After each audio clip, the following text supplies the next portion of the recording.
So this is Module 2, which is looking out for number 1. Now, this assignment is broken into multiple parts, where we are going to write multiple methods, and we are going to use those methods and chain them together in order to get to our answer. Parts of this is just make work, just to get you used to the idea of writing a method, or a function, or a procedure, as it's called in other languages. And just get you used to being able to call these functions. The idea here, the overall goal, is to count the occurrence of the highest digit in a bunch of numbers. So let's see. If I open up Notepad, basically what we want to do is to count the occurrences of the leading digits. So if I have this,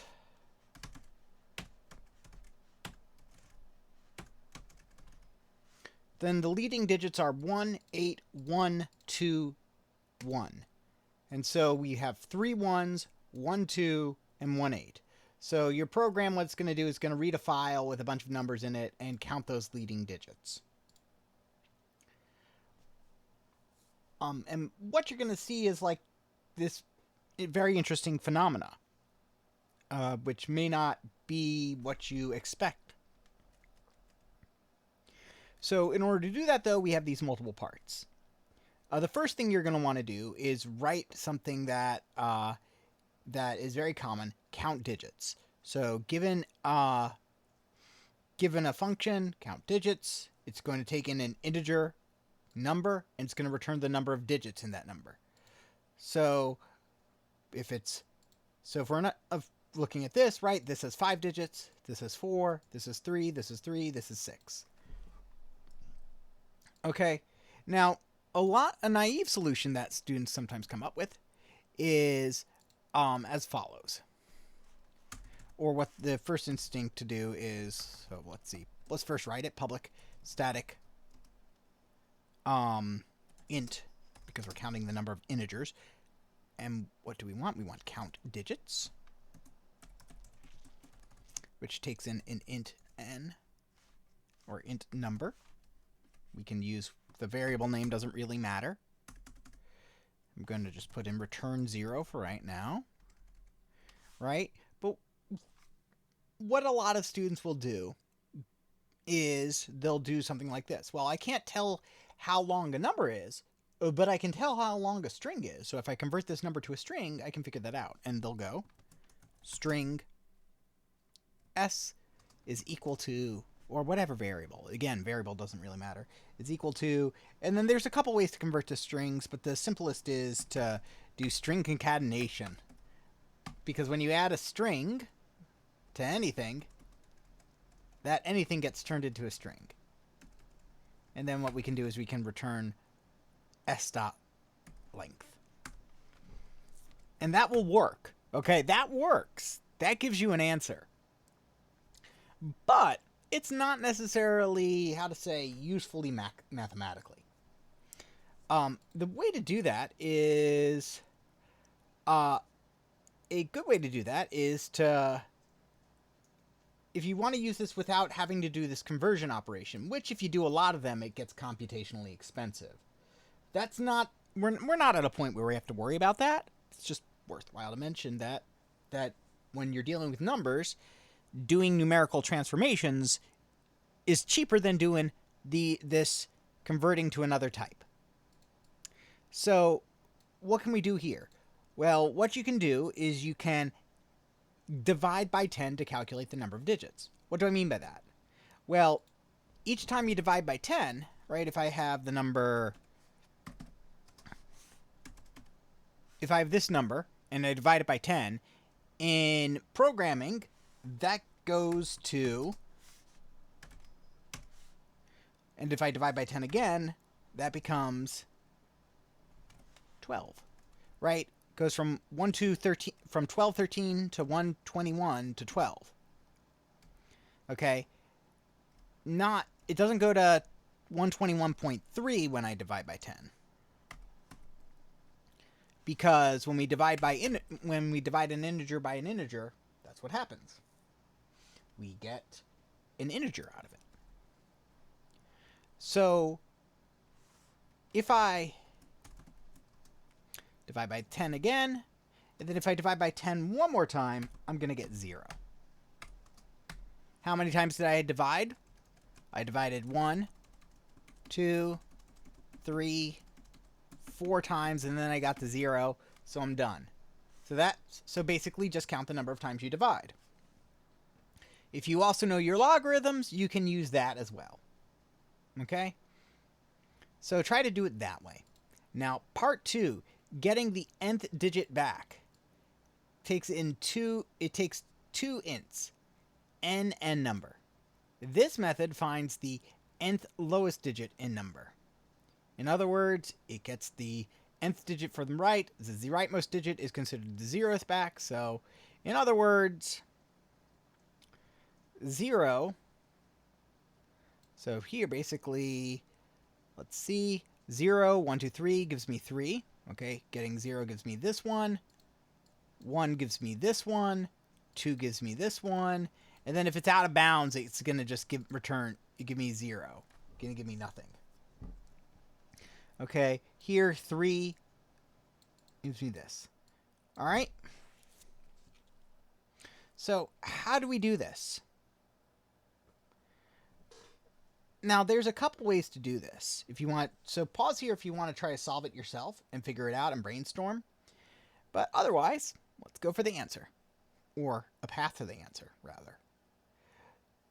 So what we can do here is that we can divide by 10 n times. Okay, so here if I divide this number by 10 0 times, I'm going to end up with 1, 2, 3. If I divide by 10 one time, I'm going to end up with 12. If I divide by 10 two times, I'm going to end up with 1. If I divide by n 3 times, I'm going to end up with 0. Okay, but what does that do for me other than this case and this case? Well, the number you want, if you divide by 10 n times, so here I divide by 10 3 times, or another way to think about it is I divide by 1,000. Okay, so what does that do for me? Well, that means that the answer that I want is in the ones place. That's pretty nifty. So how do I get the ones place? Using modular arithmetic. Okay. The nth digit, this goes and does the other one. So this goes the other way. 0 gives me this one, 1 gives me 2, 2 gives me 3. So 0, 1. So again, 0 gives me 1, 1 gives me 2, 2 gives me 3, 3 gives me 0, 3 gives me 2. Now this one is that we can do this in one line by doing nth digit back and count digits. It's a pretty nifty trick. If I remember correctly, you can do it in one line by doing some just clever, I think, arithmetic in the function and try experimenting that with that. Another way you can do that, though, again, the kind of the easy and not really fun way I want, not fun, but the easy and kind of very direct but not very rewarding way, let's say, is to convert this number to a string and get the character at the index. And then you convert that character to the appropriate integer. Or you take the string at that index and convert it to the appropriate integer. Again, it gets expensive there. But, again, trying to figure out how to do this mathematically is very gratifying. Alright. So now that we have this, these are going to be useful for the next couple of, once these 3 things are done, they're going to be useful for doing the next bits, which have to do with the tallies. So the idea here, right, is that earlier we were talking about, okay, I want to keep track of how many ones I have, how many ones I've seen, how many twos I've seen, how many eights I've seen, right? And the way we're going to do that is by having an array, right? The array has the follow what is going to initially look like this. So I've seen 0 zeros, 0 1, 0 zeros, 0 ones, 2s, 3s, 4s, 5s, 6, 7, 8, 9. So let me just double check. 9, 8, 7, 6, 5, 4, 3, 2, 1, 0. Okay?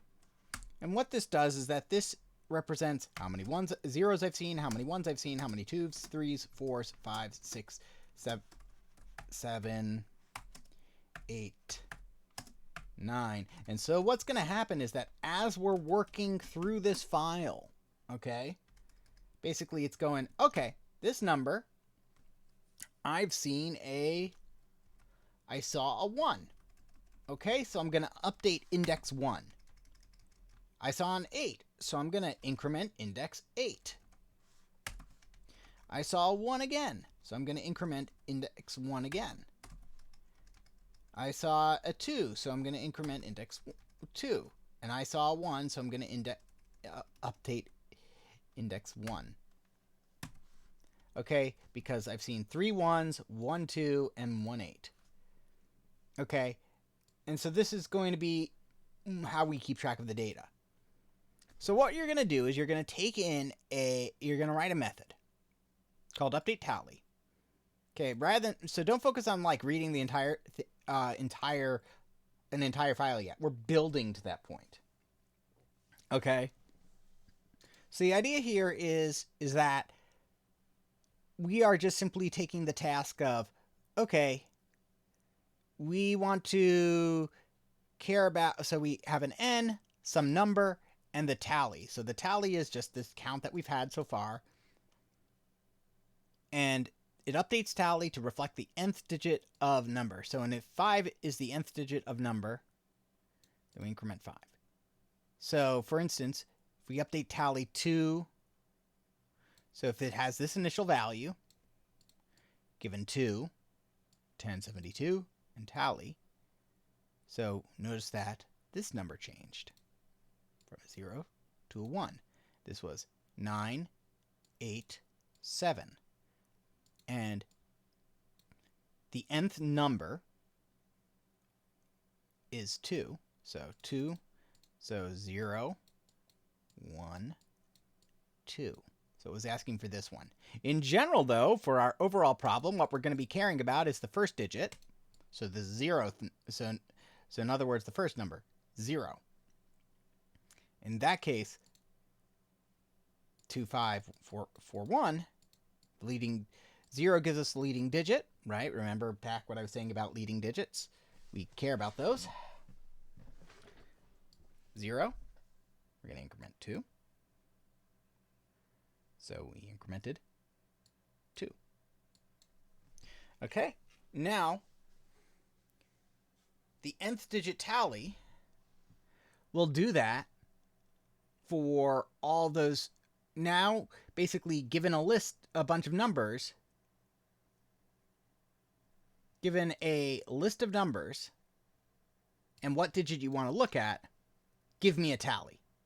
So in other words, so basically this does it for one number, and then this method will use this method. So nth digit tally will use update tally on each of these numbers. Those numbers will be given in a variable, and to test it, you'll just want to create your own array. Okay, finally, now that you've got your data, so here, basically, we were working, once you get to here, your program's pretty much working, except for file reading, which is a bit of a thing. So, what do you need to do? Okay, well, again, here it's almost working. File reading, you will be using scanner to do that. Now, the only issue with this point, at the point that you are programming at, is that you're going to have to read the file twice. Okay? So, why is that? You got to create. So this takes in an array of numbers. To create an array of numbers, you got to know how big the array of numbers is going to be. So what you have to do is, the first thing you got to do is read the file to figure out how many numbers are in the file. In other words, how many lines there are. Okay? And then the second thing you have, so you'll read it once, and then you'll want to read it again a second time to actually read the numbers and put them into that array. That is the easiest way I've seen to go about it, without resorting to using an array list or something like that but those are covered in Module 4. Module 5. So, again, what you'll want to do is read this file twice. Once to count how many numbers there are, so you can figure out how big your array is. And then then you're going to read it a second time to actually get the contents of that. That is the only hiccup I find in this one that's not super intuitive. All right, once you've done that, you just basically put basically a text-based interface on it, and that's it. Now for the observations. What are you gonna? And by the way, when you're working with a file, feel free to basically manipulate that file so that it's easy as possible for you to read. So maybe it only has the numbers in it. Okay, that's perfectly fine. So once you've got a file, right? What do you will want to, again, make those observations. What observations should I look at? I would look at basically I would look at this Benford's law, the first digit law. See what the distribution of your first digits are for your data set. And you'll hopefully find something interesting. All right, so I'll go ahead and upload this.